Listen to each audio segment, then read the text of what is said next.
The room was silent. There was no audience within it, nor any press to write, nor digital recording of the affair.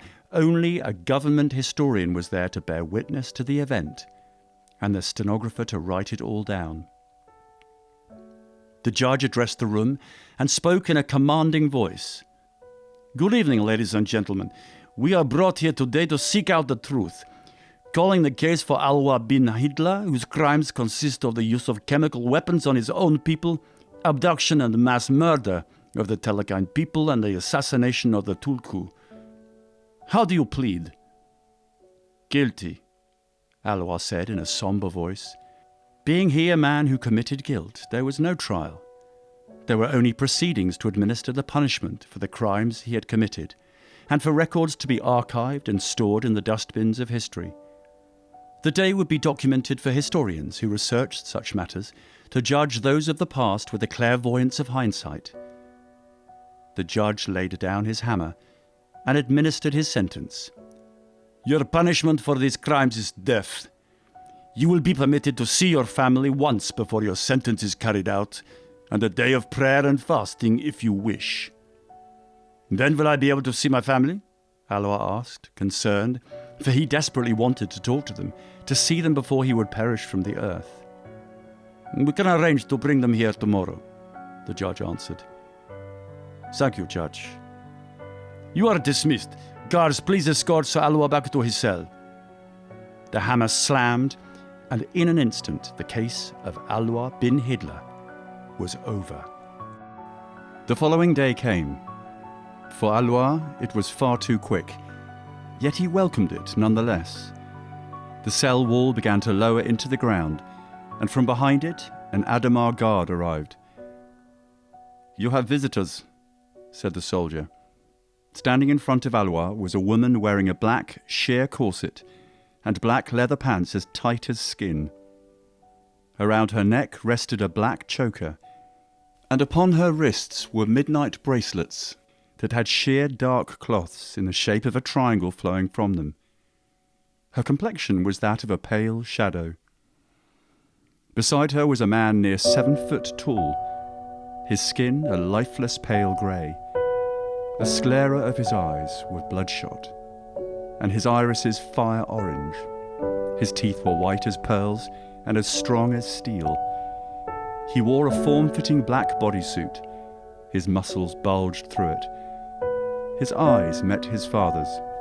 "Hello, my son," Alwa spoke softly. "Vater," Alamgir replied in a melancholy tone. Alwa looked at his wife. "I am sorry, Betrub. I have failed you." She and Alamgir walked into the cell. Alwa embraced his wife. "There is no need to apologize. It was not you who failed but our allies, and do not worry about us. We will be fine," she whispered. Alwa and his wife broke their embrace, and they sat on the platform Alwa used as a bed. "Are you scared?" she asked. "Scared? No. I'm only disappointed in myself. There is so much more left to accomplish. I did not expect the people of Cersei to enter the war as quickly as it did. I should have gotten their loyalty before I proceeded." Alwa spoke honestly, his voice unshaken. "You should have killed them. They are nothing. Scum, vermin they are.